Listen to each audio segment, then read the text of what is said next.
The morning of September 12th had begun like any other for Robert Harrison. He had opened his beloved little electronics shop, Harrison's Tech, at 7:30, as he did every day for the last 22 years. The familiar scent of electronics and new devices filled the air as he unlocked the door for the day. It was his life's work, and he intended for it to live on after him, providing for his family and teaching his kids the value of hard work and honesty to make a living. However, everything changed for Robert at 10:15, when 3 police cars pulled up outside his shop's door. As the officers marched inside, his customers gasped in horror. One young employee dropped a box of smartphones in disbelief as he stumbled backwards in panic. Robert raised his hands in surrender as the policeman grabbed hold of his arms, his heart pounding in his chest like a war drum. "What is this all about?" he demanded. "Illegal narcotics. You are under arrest, Robert Harrison," said one officer, who introduced himself as Daniel Morrison. He was a tall man with piercing blue eyes and a smirk on his face that made Robert's stomach churn. "Officer Morrison, this is insane. I run an electronics store. I wouldn't do something like that in my life." Robert protested as the policeman cuffed him and shoved him up against the wall. "Save your energy for the jail cell, old man. We've gotten a tip that you have been using your shop as a front for drug trafficking for the last 6 months of this year," said Daniel, ignoring Robert's pleas of innocence. "This is ridiculous. I would never do such a thing," said Robert, his eyes wide with disbelief as he glanced towards his terrified employees. He watched as Sarah, his wife, ran into the shop from the back room, her eyes red with rage and fear. "Robert, what is happening?" she demanded. "I don't know, Sarah. I don't know," he replied as they shoved him into the back of the police car. The next few hours were a blur for Robert as he was fingerprinted and questioned by the detectives. Finally, he was brought to a gray room with a single light bulb hanging from the ceiling. "You have the right to an attorney," said Officer Morrison as he slid a file in front of Robert on the table. "Sign this confession, and we'll give you a lighter sentence. It states that you admitted to authorities that you ran the drug trafficking organization, and that you will provide us with the names of your business partners." "This is a lie. I never confessed to anything," Robert exclaimed, his eyes nearly popping out of his skull as he stared at the file in horror. "Would you rather have the judge decide your sentence, old man? Sign the paper, and it will all be over soon enough," said Daniel, his smirk wider than ever as he leaned back in his chair. "I will never sign this document. It is my name, and you can't take it from me," said Robert defiantly. The next few days were the darkest days of Robert's life. He was forced to return to his shop as he was released on bail, but it was no longer the happy place he used to know. The customers who once shopped at his store were now giving him dirty looks, and his employees were watching him with a mixture of pity and disgust. Sarah tried her best to cheer him up, bringing him coffee in the morning and telling him he was a good man and that they would get through this together. Still, Robert could see the fear in her eyes when she reminded him of his upcoming trial. Robert knew he had to do something. It was apparent to him that the fabricated confession was meant to destroy his life. He had no intention of wasting away in prison for something he didn't do. He had to find some way to prove his innocence, and he had to do it fast. Robert hired a famous defense attorney, Jennifer Clark, who had experience dealing with corrupt officials. She paid him a visit at his house and read over the file with a grim expression on her face. "These cops are corrupt, Robert, and we have to take them down. You have a right to remain silent, and you have the right to an attorney. They planted a fake confession in your hands, so we need to prove that you were not at the shop when the alleged drugs were said to have been distributed," said Jennifer. "Wait, do you mean to say that I have to prove my innocence?" asked Robert in disbelief. "I pay for those phones, and I run that store." "Yes, you do. That is why we need evidence that you were not there when those drugs were supposedly distributed," said Jennifer. "Do you have any leads?" "Actually, I believe I might have something," said Robert as he rushed to his office and searched through a few folders on his desk. Finally, he found what he was looking for: a small, crumpled-up receipt from an electronics store in the neighboring city. He turned it over to show the date and time. "September 12th at 9:45 a.m., he said. "That means you were not at the shop when the alleged deal was supposed to happen at 10:00 a.m., said Jennifer. "That means I was 50+ miles away from the shop when those cops accused me of distributing drugs in it. That means I was in the next city, negotiating a deal for new laptop batteries." "That is a solid lead, Robert. We need more evidence, though," said Jennifer. "Do you know anyone who was with you when you were at the J&J Electronics Supply?" "Yes, actually. I remember that the assistant to the manager, a young man named Marcus, brought me a cup of coffee while I was waiting for him. He can vouch for me being there at that time," said Robert. "All right, I will look into it. I will find him and get his statement. We will take those liars down, Robert. They think they can get away with planting evidence and covering up their tracks, but they are wrong. We will prove your innocence," said Jennifer. Over the next few days, Robert gathered every scrap of evidence he could find, while Jennifer searched for Marcus and dug up information about the other officers involved. Meanwhile, Daniel Morrison was becoming increasingly agitated. He wanted Robert to sign the false confession and hoped that he would finally stop fighting them. Daniel began threatening witnesses who gave statements for Robert's defense, telling them they would end up in prison if they continued being disrespectful to the police force. Jennifer began recording every conversation she had with witnesses and filing reports about the threats. When Daniel called Robert to threaten him, telling him to drop the case and accept the charges because he was a pathetic shopkeeper, Robert finally had enough of it. "Officer Morrison, you are not the law. You are a lying piece of garbage, and the truth will come out eventually. I'll see you in court," said Robert. The day of the trial arrived, and Robert stood in the large courtroom, his hands clasped together in front of him. His salt and pepper hair was neatly combed, and he wore his best navy suit, the same one he wore to his daughter's wedding. To his left, Jennifer reviewed her notes while his loving wife, Sarah, sat in the front row, watching him with tear-filled eyes. She mouthed the words, "I love you," to him as he took his seat at the defendant's table. As Daniel Morrison arrived, Robert's stomach turned at the sight of him.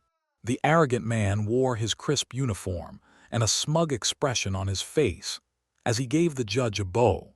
He sat at the prosecutor's table, where he exchanged a few smug remarks with the district attorney. Robert felt his anger boil at the sight of him. He knew that this man had ruined the lives of many innocent people before him, and he was determined to stop him from doing the same to him. The prosecutor wasted no time in giving his opening statement. He described Robert as a crafty drug dealer who used his shop as a front for his drug trafficking business. He stood in front of the jury, pacing up and down the room as he said, "This man confessed to his crimes and signed a document stating his guilt in front of witnesses. There is no denying the truth. The evidence speaks for itself. The jurors all gave him skeptical looks, and Robert knew this was his chance to finally show the court what kind of man he really was. When the judge gave permission for Jennifer to cross-examine the prosecutor, she stood up from her seat and looked Morrison straight in the eye. "Officer Morrison, you said in your report that Mr. Harrison confessed to his crimes willingly, correct?" asked Jennifer. "Yes. He admitted to me in the interrogation room that he distributed illegal narcotics and provided me with the names of his business partners," replied Daniel. "And you wrote down everything he said in the report, is that right?" asked Jennifer. "Yes, it is," said Daniel. "And you have the document that proves Mr. Harrison's guilt in this case?" "Of course I do. Ladies and gentlemen of the jury, I would like to present Exhibit A, which proves Mr. Harrison's innocence," said Jennifer as she opened her briefcase to reveal a plastic folder with a single receipt inside. This receipt shows that Mr. Harrison was at the J&J Electronics Supply in the neighboring city at 9:45 a.m. This is nearly an hour after the alleged drug deal was said to have occurred in his shop, 50-plus miles away. There was a hushed gasp that came from the jury as they all stared at the receipt in shock. Daniel paled as he looked at it, and Robert felt a wave of relief wash over him. Jennifer continued speaking as she presented more evidence in front of the court. She pulled out CCTV camera stills, witness statements, and a parking ticket from the city where the J&J Electronics Supply was located, which stated the time as 9:50 a.m. "Finally, I would like to present this phone recording," said Jennifer as she played it for the court. It consisted of Daniel threatening Robert to drop the case, saying that he would end up in prison if he continued his pathetic behavior. "Officer Morrison, you fabricated this evidence to frame Mr. Harrison for drug trafficking and cover up your department's mistakes.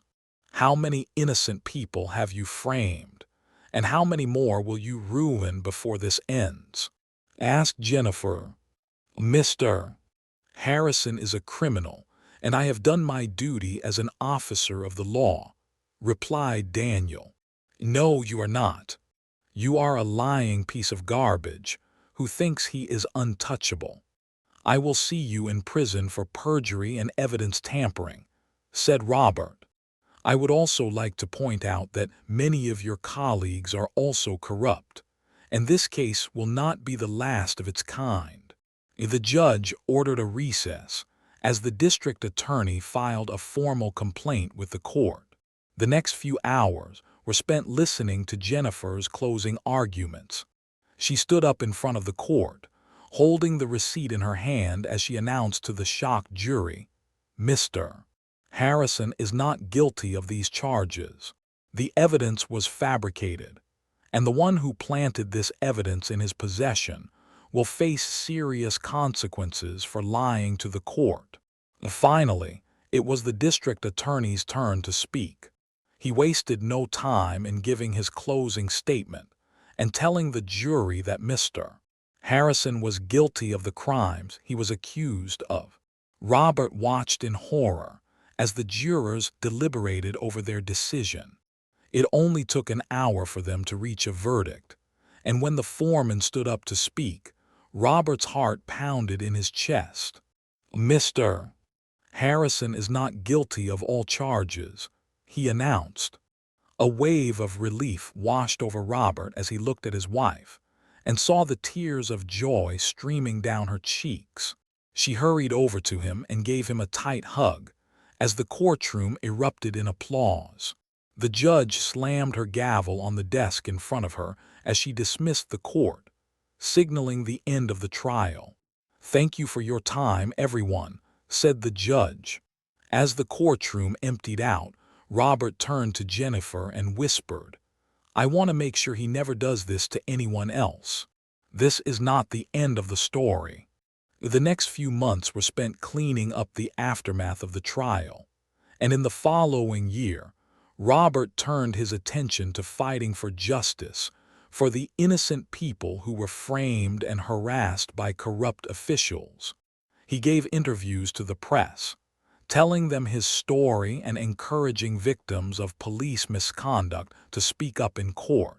He also testified before the city council about police corruption and served as a spokesperson for other small business owners who were falsely accused of crimes by law enforcement agencies. However, Daniel Morrison's trial was the most anticipated one of them all. Many members of the press showed up to witness the hearing, and Jennifer, who was now friends with Robert and his wife, took on the role of prosecutor for the hearing. As Morrison's hearing commenced, Robert sat in the gallery, watching with a mix of emotions as the arrogant officer was brought into the courtroom. He looked even worse than he did during Robert's trial. His once proud, confident posture was now slouched as he was shoved into the chair by the court's bailiff. As he looked up at Robert, the former shop owner's eyes widened in shock before he turned his gaze away in shame. "Mr. Morrison, you are charged with perjury, false testimony, and official misconduct. Please stand and be sworn in by the court," said the judge. "I swear to tell the truth, the whole truth, and nothing but the truth," said Morrison as he crossed his heart. "Mr. Morrison, can you explain to the court what happened during Mr. Harrison's trial?" asked Jennifer. "I testified that Mr.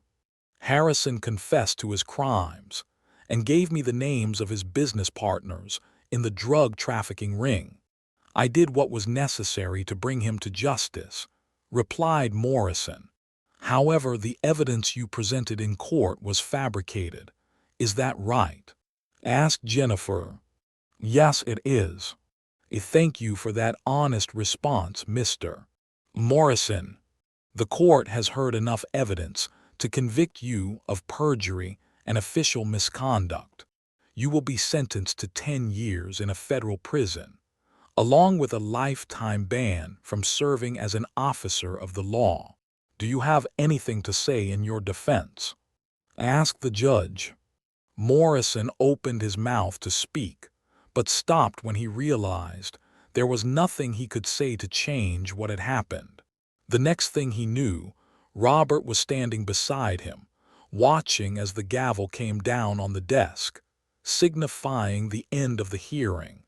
"If this is really the end of this, then I suppose it was worth it," said Robert as his wife wrapped her arms around him.